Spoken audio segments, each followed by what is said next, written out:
E-commerce sellers and brands, are you wondering if should I make a video for my brand or for the product I sell? We're going to talk about that on this episode of Ecommerce Revamped. Welcome to Ecommerce Revamped, where we break down the hottest trends, insider tips, and strategies shaping the future of e-commerce. Powered by Miva, the engine behind seamless online stores. Now here's your host, Rob Stanley. Hey everyone, welcome to another episode of Ecommerce Revamped. I'm Rob Stanley, your host. Got a good one today. We're going to be talking about boosting e-commerce sales with high converting videos. I don't know where you've been. If you don't have a video for your product or your service or just about anything nowadays, then you're definitely missing out. So listen, I got somebody who's expert at doing videos, really cool information. We're going to share a lot and go diving deep into these whole things about videos, all kinds of questions about videos. I'm going to bring in the studio, Marc Poulsen. Marc, let's get you in the studio here. Hey, Marc, how are you doing? Hey, Rob. Good. How are you? I'm doing great. Good to see you. Awesome. Good to see you. We're going to dive deep into talking about video. You have a big background. We're going to definitely cover that at the end. I want everybody to know about your background, about doing videos, what your company does over at AutoNet.tv or AutoNetTV. And but let's kick this off with what video types convert best when it comes to e-commerce. Yeah. So thanks for having me, Rob. So the types of videos that convert best for are basically product demos, testimonials, behind the scenes. So product demos and explainer videos are the top performers, which typically increase your sales by 100 up to 144%. Customer testimonials help because they build trust and social proof. Unboxing and influencer videos are effective on social platforms, and live streams are gaining traction for real-time engagement and urgency. So those types of videos are the ones that tend to be best, especially product videos and explainer videos, those types of things, because they increase the purchases of up to 144%. Yeah, absolutely. And those have been around for a while. That's not something new, but it definitely people just forget. They forget about those explainer videos and those product videos that have been around for quite a long time. But, people want to see it. They want to see the product. They want to see what it looks like in somebody's hand, or they want to hear more about the service from somebody and maybe some more details than just reading it on a website. And that could be a really big difference for a brand or even an e-commerce seller who's selling a product to really, really get it across and really get those extra sales going. One of the things that comes up all the time, Marc, is the length of video. Now, my guess is that it's going to depend on what you're doing, on a video. An unboxing could take longer than maybe a product video. But in general, how long should a sales type video be? For social media, anywhere from 15 to 60 seconds. If you're putting them on product pages, such as on Amazon or on an e-commerce site, 1 to 2 minutes works well. If you're putting them on an in-depth tutorial or a live demo, under 10 minutes is ideal. Shorter videos tend to perform better, with 66% of consumers preferring short form videos to learn about products. That short form video would be fall in that first category for social media, anywhere from 15 to 60 seconds. Yeah, absolutely. Short form videos are taking off. I mean, we got the whole world of TikTok going on. You got Instagram with videos and everything. So the short videos are definitely doing a lot. But you know what? Sometimes of those short videos, they're too short. You don't get all the information across, which brings up my next question that I wanted to talk to you about. And that is, what video mistakes hurt conversions most? Like, what are some of the mistakes people are making when they're making some of these videos? Example you just gave was, going maybe too short, but what have you seen, Marc? Yeah, some of the common mistakes are overproduction that feels not authentic. Another big common mistake is the lack of call to action. You have to have call to action in order to get people and entice people to buy your product. Videos that are too long or too short, as you just mentioned, those hurt. Especially videos that are too long and take a long time to get to the point. People's time is valuable, and so they want to get right to the point. Videos that are not optimized for mobile Everybody's on their phone these days, so you have to have a video that is mobile optimized. And then another common mistake that businesses made are ignoring the analytics and failing to iterate the points and the features and benefits of their product. Yeah, absolutely, absolutely. And Mark, when it comes to, and I think you use this term, and I've heard this before, sizzle reel or sizzle video, which I'll have you explain what that is. But when it comes to that, does that help with the performance of their website having some sort of a sizzle video? Yeah, I mean, obviously, a sizzle video is a hit hard, very quick, 60, 90-second video that explains everything about the product, all the features and all the benefits. Very video based, energetic, just driving home the point. But if you look at the purpose of why people want video, video bridges the sensory gap in online shopping to show products in action, build trust, and increase engagement. Consumers retain 95% of a message when they watch it in a video as compared to just 10% when they read text. Additionally, 73% of consumers say they're more likely to purchase after watching a product video. So that 60, 90-second sizzle video, high energy, lots of information, is really what people want to see. That's a high number. 95% retention on a video is huge. And, if people go look in the back, I made a big career about putting how-tos on YouTube that I drove people to my website to get sales and everything. You can go watch other videos on that or other different things I've done talking about it. But I think you brought up a good point here. You're talking about 10% if somebody reads a website or reads information, 95% if, and I know these don't equal 100, but 95% of people are retaining. What we're talking about is retention. Now, what about when it comes to putting captions on a screen? We all seem to be living in this, hey, I'm on the couch, I'm looking at my phone, I'm watching these videos. I don't have the volume on because I'm usually reading the text on the screen. So how important is it to have those captions or text on those videos? That's a great question, Rob. I think, interestingly enough, there are laws that require videos to have closed captioning, and we always advise people to have closed captioning, just because, in the automotive space, especially where we're big, we have videos that are playing behind a service advisor desk, and they don't want any sound, but they're still standing there. And so reading is fine, but they're still watching a video while reading. So because of ADA, there are some rules and regulations in ensuring that it's available for everybody. So we always put closed captioning on videos, but some videos are better with sound. Some videos are better with no sound and closed captioning. As the example I just used behind a service advisor desk, they don't want to hear that playing all day. But in a waiting area, sound is better, and so it's more engaging with sound, obviously. But still putting closed captioning text on the bottom of a video still gets the point across, especially in an area where they don't want sound. Yeah, I agree with you. I mean, I've been to places where I had my car worked on, and it's like, I'd rather hear some soft music, but occasionally I'll look up at the video or the TV basically and see what they got running. And that usually has text going on it.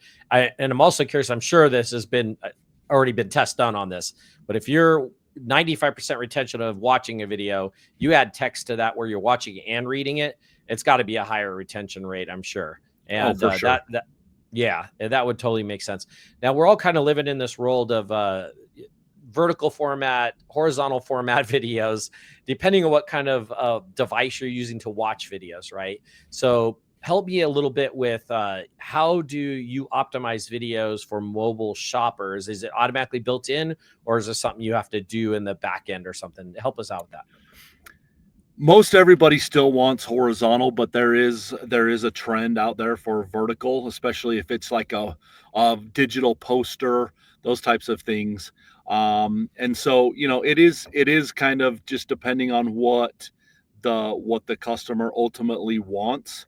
But lots of things that are out there, embedding a video into an email via thumbnail increases click-through rates up to 300%. Social media such as TikTok and Instagram, they drive higher engagements because of the number of users and the format. Product pages help reduce returns by helping customers make informed decisions.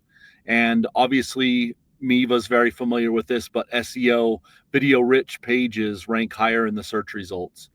But typically, depending on what your use case is, most mobile phones plays vertical and horizontal, just if you choose to flip your phone or not.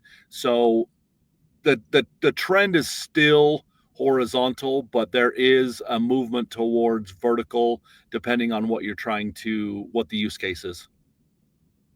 Yeah, I like that. That's a great example. And every platform is going to be different on what they require, right?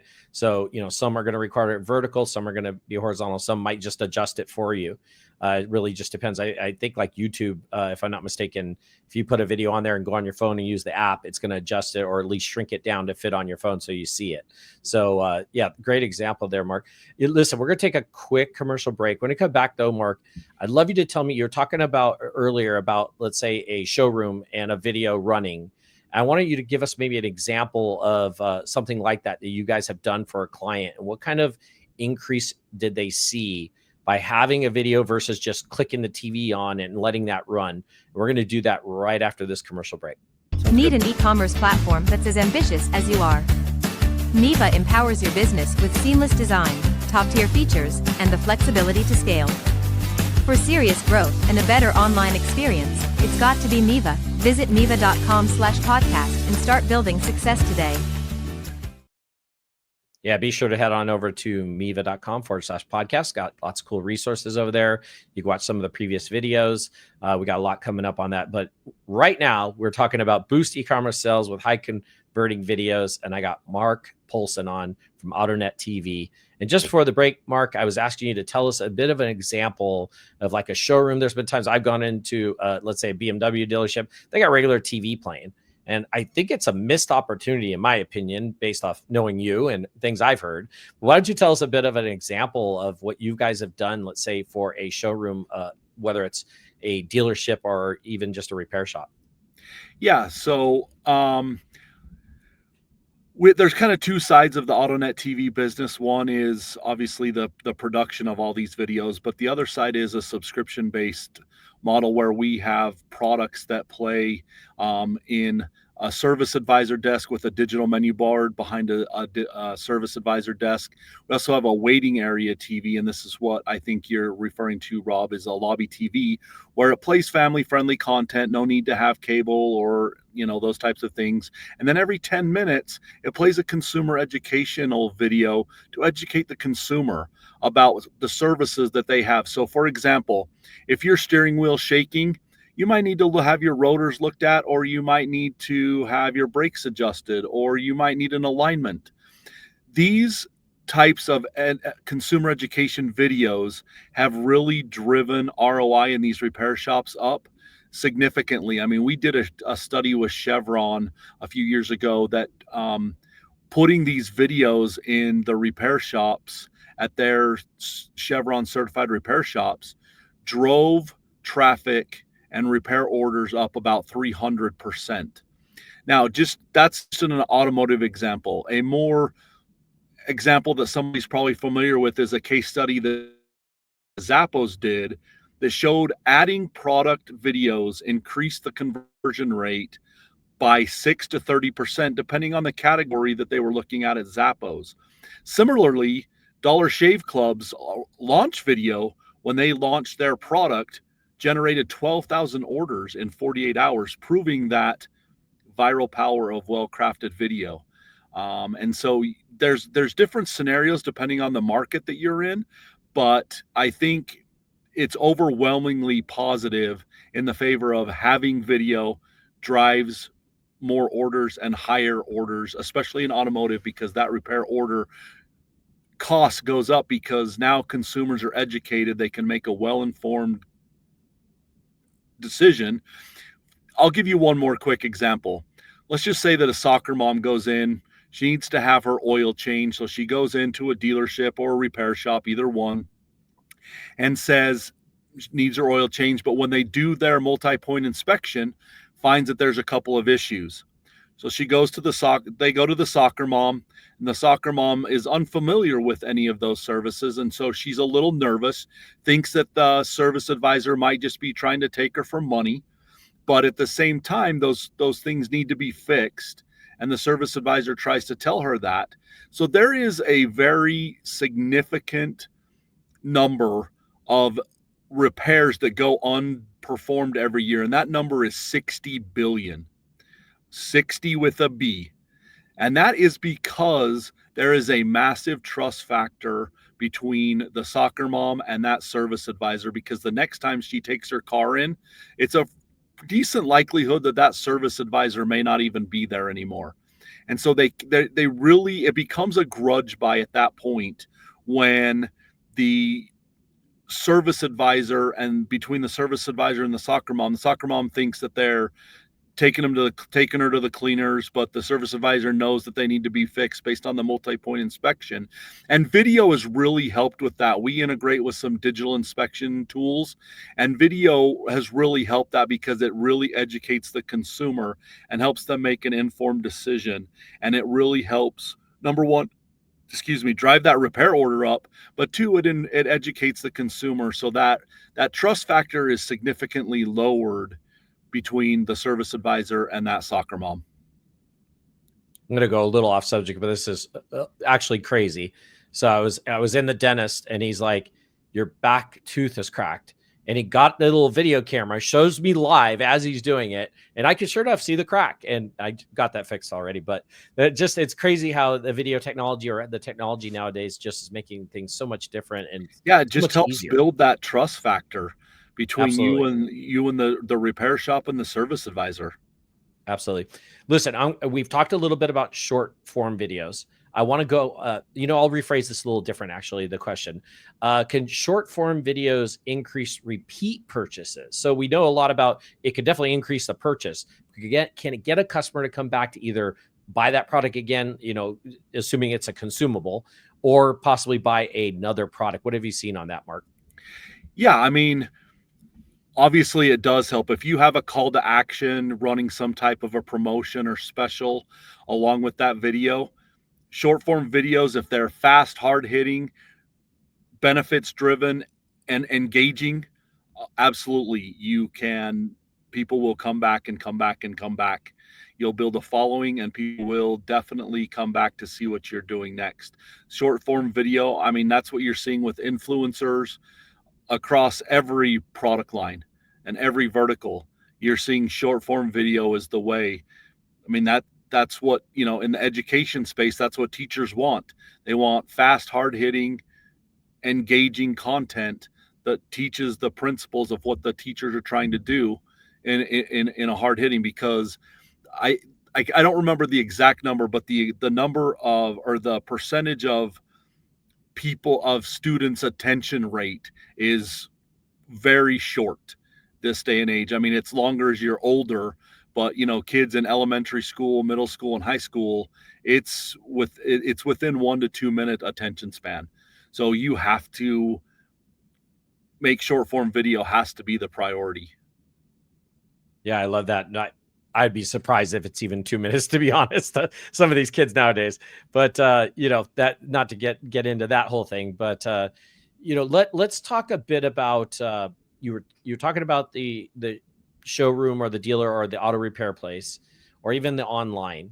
And there could be a couple answers to this, and if you could give us both. How often should e-commerce sellers, or possibly even these auto dealers, refresh their content, their video content? Like, how often do they need to refresh it? That's a great question, Robin. It kind of depends on what the ultimate goal is. I mean, if you're running a wiper blade special because it's going to rain for the next 10 days, you obviously want to do that for 10 days, and then you want to refresh it. we have a lot of customers that once a year is plenty based on, what they're trying to do. But if you're trying to drive sales on certain products or certain services, every 30 days is good. It just really depends on what the end goal is. If you're just trying for brand recognition and those types of things, once a year is great. But if it's a new product that you're trying to drive sales and market share, you want to have as many videos out there as possible to help explain features and benefits. So ultimately the answer is it really depends on what your end goal is. Yeah, I love that answer. We're talking about so much about these videos, how well they convert, how well they drive traffic, how well they drive the sales of products and everything. But what about if I'm just like, hey, I'm going to take my video and I want to shove that thing into an email newsletter I'm sending out? What's your thoughts on that? Email is tough. I mean, it's a great tool for communication, but because of the size restrictions that a lot of email servers have, you can't put a video in there. So you have to embed it with a video thumbnail. And as I said earlier, that the click-through rates on those are about 300%. But social media always drives higher engagement and reach just because of TikTok and Instagram, those types of things. Product pages, again, they help reduce the returns for these customers and help make informed decisions. SEO is obviously a big factor in what they're trying to accomplish. So, ultimately, that is really where blasting it out depends on your audience and what you're trying to do. If you're a B2B customer, probably not as important to blast it out as often. If you're a direct to consumer, you obviously want to reach as many as possible in a short amount of time. Yeah, I always use thumbnail images that went to the YouTube channel that had the video, or to the YouTube video on, and that seemed to work really well because you can optimize that image to the load speed this day and factor. age, there's short codes and stuff. You don't have to put a thumbnail, but you can put a link to a short code where the video is hosted. Those types of things are always beneficial, but you just have to be careful of the size restrictions of the email. And blasting it out to 1,000 people on email puts you on a black flag list. And so you just have to be cautious about who you're sending it to, how often, especially if you use email. That's why social and others are preferred methods of doing that versus email, but email is still effective in a B2B situation. Yeah, you don't want to get on that spam list for sure. Yeah, for sure. So rolling into, we're talking about these videos, and maybe some of the people that are listening or watching this, they might be thinking big budget. How do I compete against these guys? Help out, some of these smaller brands how do they compete against some of these bigger budget people when it comes to videos? Yeah, that's a great question, Rob. There's AutoNetTV, honestly, a shameless plug here, but we can work with any budget. You just need to give us a call. Obviously, this day and age, smartphones are pretty advanced. Most of them can record in 4K. So that's a pretty good option. There are some free tools out there like Canva and CapCut or iMovie that you can use to generate videos. A lot of people do user-generated content that people are happy with. Behind the scenes or founder stories help build authenticity. So those are the kind of things that you can do on a small budget. But, the more professional it is, the better traffic you're going to get. But still, a lot of small people that, only have one or two products or whatever, home video is fine. Just do what works for you, but try to keep it as professional as possible and, make sure that you do it right. Yeah, absolutely. I love that. And that's a good example. I used to tell people the same thing. Use your phone, do a video. It's versus zero video, have a video. Have a video wins. No, yeah, that's absolutely correct. And, start small, and as it grows and you are generating revenue, call AutoNetTV, and at that point, then you're ready for something more professional. So Marc, and I was thinking to myself, okay, there's got to be probably some tools out there that, let's say I want to come to you, I want you to help me with a video. but maybe I kind of want to do like a storyboard or a sample of kind of an idea of how I want it to look. What tools have you seen that people could use that maybe they could get at least something sort of rough cut to say, this is what we're looking to do, have you clean it up and professional it? Yeah, sure. AutoNetTV again is a great way to do that. We have a whole process where we have you fill out a creative brief, and then based on that creative brief, we schedule a meeting and we talk about your ideas. And at that point, then we work on budgets, and then we work on creating a sample version of what you need, and we just work together and storyboard it and do all those kind of things.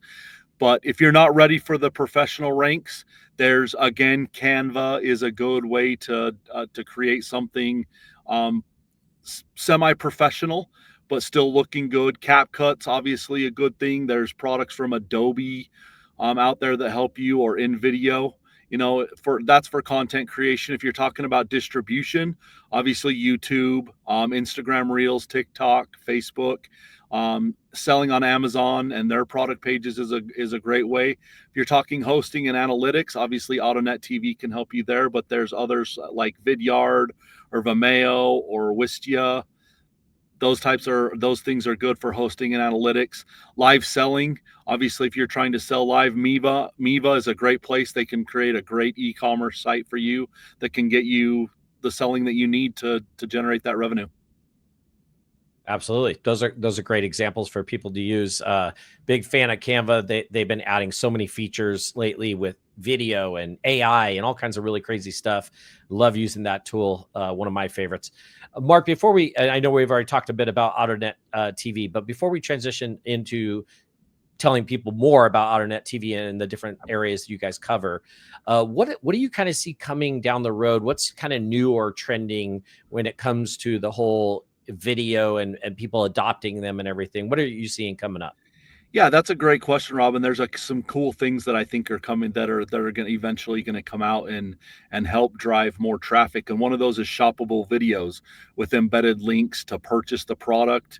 Obviously, AI is a massive player in all of this, and so AI generated content for personalization and scale is a big thing. Live commerce is going to be a thing that I think you're going to see coming about, where you blend entertainment and sales.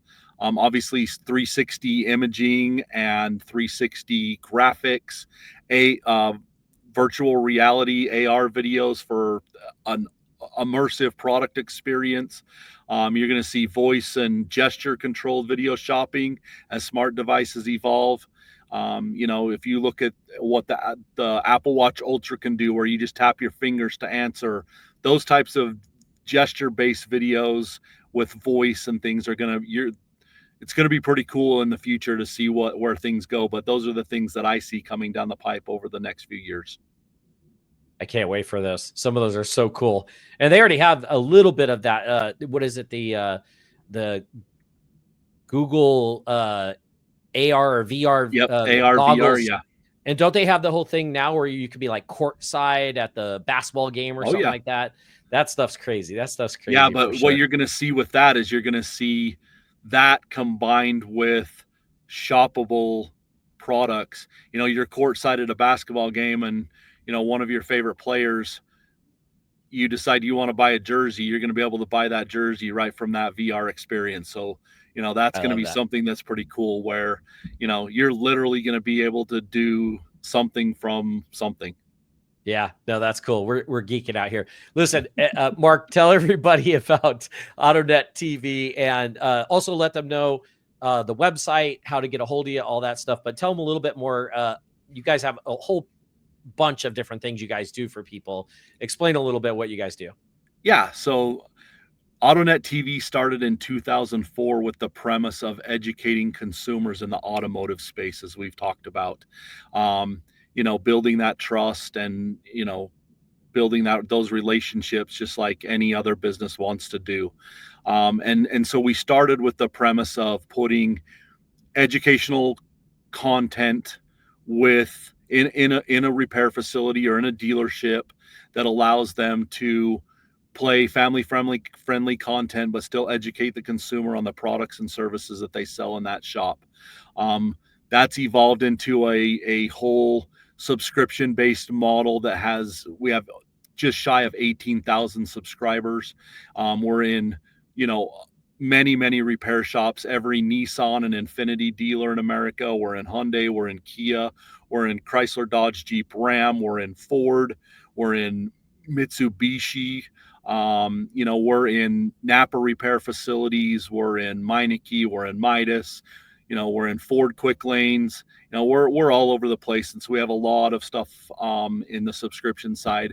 Then on the other side, we have a full-fledged production studio with an entire team that does anything from create custom videos to where we have assets that we've previously built for our own systems that can be licensed and used in different aspects, to a whole 360 photo booth, where we can do stills or 360 imaging on 3 planes, generating, a spin that can be played on an e-commerce site. And so, we're in the education space where we're taking our content and helping the teachers enhance their curriculum by putting videos in an automotive shop so that the kids are watching TV and they're learning from our videos. If it's a brake video and they're doing a brake segment, just learning about brakes and how they operate. Technicians, we're working with ASE on helping them, get more technicians out there. So there's a lot of things that we're doing in that video leads to in the marketplace. Yeah, absolutely. You guys are doing a ton. And listen, just because he's mentioning auto a lot, there's e-commerce involved there too. Everything he's doing, you can do it with products, even do it with a service. So, but yeah, Marc, just because we're automotive yep. doesn't mean don't reach out to us, because we're always open to helping people generate video for sure. Absolutely. And speaking of reaching out, let everybody know how do they get a hold of you, the website, the email, everything, and I'll splash it up on the screen here. Yeah. So AutoNetTV.com is our subscription side, where you can learn more. We also have a website specifically for our studio, and that's AutoNetTVstudios.com. My email address is mpoulsen at AutoNetTV.com, and feel free to reach out to me via text or phone. My cell phone number is 801-882-9827. There you go. Definitely reach out to Marc there. He's got a lot of great information.